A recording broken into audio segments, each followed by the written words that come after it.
নরম তুলতুলে দুধ চিতই পিঠা শীতের জন্য সেরা নাস্তা। আসসালামু আলাইকুম, চলে এসেছি নতুন আরেকটি রেসিপি নিয়ে। আমার আজকের রেসিপি দুধ চিতই পিঠা। অনেক সময় খেজুর গুড় দিয়ে দুধ চিতই পিঠা রান্না করলে দুধটা ফেটে যায়। আজকে যাতে না ফেটে যায় সেই রেসিপিটাই আমি আপনাদের সাথে শেয়ার করব। একদম সহজ করে বোঝাবার জন্য চেষ্টা করেছি, আশা করছি আপনাদের কাছে ভালো লাগবে। তো চিতই পিঠা বানানোর জন্য আমাদের লাগবে চালের গুঁড়া। এখানে আমি শুকনো চালের গুঁড়াটা নিয়েছি, ভেজা চালের গুঁড়াটাও নিতে পারেন। তো এখানে আমি 1 কাপের কিছু কম চালের গুঁড়া নিয়ে এখন একটা প্যানে দিয়ে দেব। এখানে চুলাটা আমি মিডিয়াম আঁচে রেখে এই চালের গুঁড়াটা দিয়ে দিচ্ছি, আর দিয়ে দিচ্ছি সাথে 1.5 কাপ পরিমাণ পানি। এখানে চালের গুঁড়াটা বুঝে তারপর পানি অ্যাড করে দিতে হবে। দিয়ে চুলার আঁচ মিডিয়াম রেখে এটাকে খুব ভালোভাবে পানির সাথে মিশিয়ে একটা ডো তৈরি করে নিতে হবে। আর এটা আমাদের পিঠা বানানোর সময় লাগবে। তো ডো তৈরি করা হয়ে গিয়েছে। এখন আমি একটা বাটি নিয়ে এই বাটিতে উঠিয়ে রাখবো। তো এখন এই কাইটাকে একটা বাটিতে উঠিয়ে নিয়ে এক সাইডে রেখে দেব। এখানে আপনারা চাইলে ডোয়ের পরিমাণটা কম বেশি করে নিতে পারেন।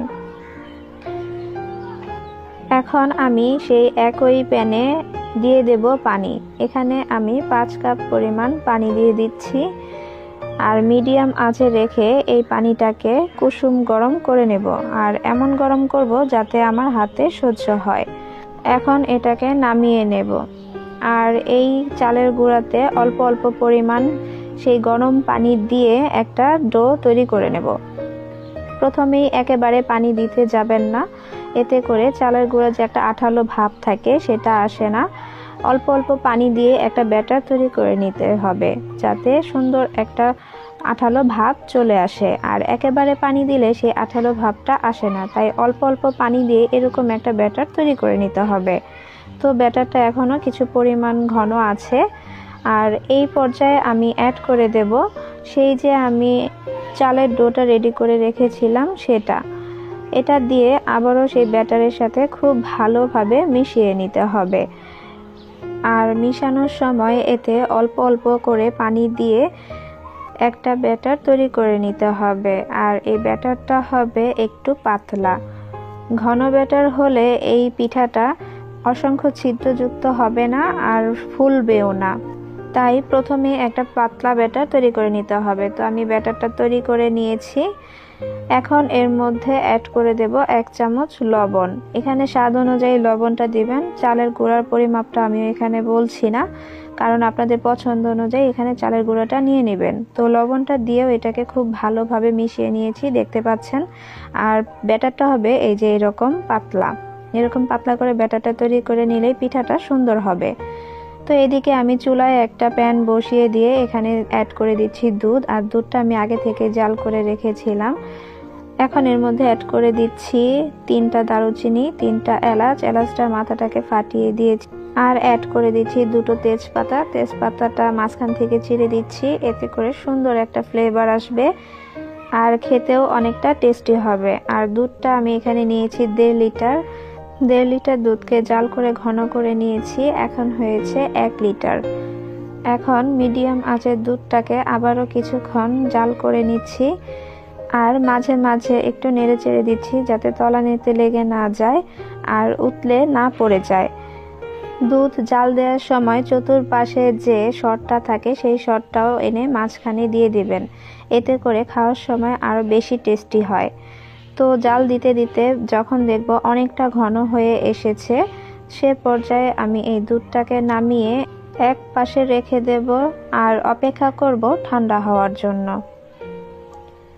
দুধ নামানোর পর চুলায় আরেকটা প্যান বসিয়ে দিয়ে এখন আমি এই গুড়টাকে মেল্ট করে নেব। এখানে আমি গুড় নিয়েছি 400 গ্রাম, আর এই গুড়টা দিয়েই আমি এই পিঠাটা তৈরি করে নেব। তো এখন আমি এই গুড়টাকে একটু ভেঙে তারপর টুকরো করে নিয়েছি, এখন এই প্যানে দিয়ে দিচ্ছি। আর এখানে মিষ্টিটা আপনাদের টেস্ট অনুযায়ী অ্যাড করে দিবেন, যে যতটুকু মিষ্টি পছন্দ করেন সেইটুকুই দিয়ে দিবেন। আর এখন দিয়ে দিচ্ছি 2 কাপ পরিমাণ পানি। আর চুলার আঁচ হাইতে রেখে এই গুড়টাকে মেল্ট করে নেব। তো এখন আমি গুড়টাকে দিয়ে কিছুক্ষণ জাল করে নিচ্ছি, এতে করে খুব তাড়াতাড়ি গুড়টা মেল্ট হয়ে যাবে। কিছুক্ষণ অপেক্ষা করে তারপর আমি আপনাদেরকে দেখাচ্ছি। প্রায় 7 থেকে 8 মিনিট পরে গুড়টা এরকম ভাবে মেল্ট হয়ে গিয়েছে। এখন আমি আরো কিছুক্ষণ এটাকে জাল করে নেব। গুড়টাকেও কিছুক্ষণ জাল করার পরে নামিয়ে এক সাইডে রেখে দেব ঠান্ডা হওয়ার জন্য। চিতই পিঠা বানানোর জন্য চুলায় আমি তাওয়া বসিয়ে দিয়েছিলাম। তো তাওয়ায় তেল দিয়ে আমি আগে প্রথমে হাই ফ্লেম করে এটাকে একটু গরম করে নিয়েছি, তার উপরে একটু পানি দিয়ে এরপরে আমি মুছে নিচ্ছি। আর মোছার সময় বেশি কাপড় ব্যবহার করবেন, নয়তো হাতে গরম লেগে যাবে। তো মোছার পরে চুলাটাকে আমি মিডিয়াম আঁচে দিয়ে তারপরে প্রথমে আমি ব্যাটারটাকে দিয়ে দিচ্ছি। আর এভাবে করেই খোলাটাকে যদি রেডি করি তাহলে প্রথম ব্যাচে পিঠাটা অনেক সুন্দরভাবে হয়। তো আমি আপনাদেরকে প্রথমেই দেখিয়ে দিচ্ছি। এখন এটাকে ঢাকনা দিয়ে ঢেকে 3 থেকে 4 মিনিট অপেক্ষা করব। 4 মিনিট পরে দেখাচ্ছি। দেখুন প্রথম ব্যাচে কিন্তু পিঠাগুলো অনেক সুন্দর হয়েছে, অসংখ্য ছিদ্র হয়েছে, আবার সুন্দরভাবে ফুলে উঠেছে। এখন একটা ছুরি দিয়ে আমি এই পিঠাগুলোকে উঠিয়ে নিচ্ছি। আর আমি যেভাবে পিঠাগুলোকে তৈরি করছি এভাবে পিঠাটা অনেক নরম তুলতুলে হয়, আর দুধে ভিজানোর সাথে সাথেই পিঠাগুলো সুন্দরভাবে ভিজে যায়। আর এভাবে করে আপনারা বাসায় চিতই পিঠা তৈরি করে পরিবেশন করতে পারেন যে কোনো ভর্তার সাথে। আমি এখন পিঠাগুলোকে উঠিয়ে নিচ্ছি। আর প্রত্যেকবার খোলায় পিঠার ব্যাটারটা দেওয়ার আগে ব্যাটারটাকে ভালোভাবে চামচ দিয়ে ভালোভাবে মিশিয়ে নিতে হবে, না হলে চালের গুঁড়োটা নিচে চলে যাবে আর উপরে শুধু পানি থেকে যাবে। তাই ভালোভাবে মিশিয়ে তারপরে এই ব্যাটারটাকে এই খোলায় দিতে হবে। তো আমি এই খোলায় ব্যাটারটাকে দিয়ে নিয়েছি। এখন একটা ঢাকনা দিয়ে ঢেকে দিচ্ছি আবারও 2 থেকে 3 মিনিট। 2 থেকে 3 মিনিট পরে দেখুন সুন্দরভাবে পিঠাগুলো হয়ে গিয়েছে আর অসংখ্য ছিদ্র হয়েছে, দেখতে পাচ্ছেন, একটু খেয়াল করলেই বুঝতে পারবেন।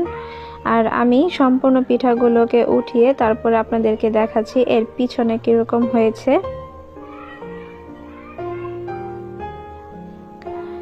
তো আমি আপনাদেরকে একটা দেখিয়ে দিচ্ছি কিরকম হয়েছে। এই যে দেখুন একদম সুন্দরভাবে পিঠাগুলো তৈরি হয়ে যায়। আর এভাবে করেই আমি সবগুলো পিঠাকে তৈরি করে নেব, তারপর আমি আপনাদেরকে দেখাচ্ছি।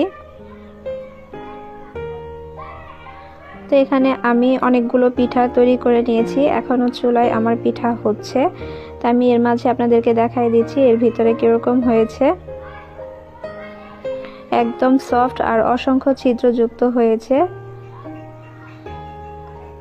এখন আমি চলে যাব যে দুধটাকে ঠান্ডা করতে দিয়েছিলাম। দেখুন দুধটাও ঠান্ডা হয়ে গিয়েছে আর উপরে সর পড়ে গিয়েছে। এদিকে খেজুরের গুড়টাও ঠান্ডা হয়ে গিয়েছে। আর এখন এই খেজুরের গুড়টা দুধের মধ্যে দিয়ে দিচ্ছি। এখানে খেয়াল রাখবেন দুধও ঠান্ডা হতে হবে আর খেজুরের গুড়টাও ঠান্ডা হতে হবে, তাহলে এই দুধে খেজুরের গুড় দেওয়ার পরে দুধটা ফেটে যাবে না। খেজুর গুড় দেওয়ার পরে একটা চামচ দিয়ে আমি দুধটাকে একটু নেড়ে চেড়ে দিচ্ছি যাতে ভালো করে মিশে যায়।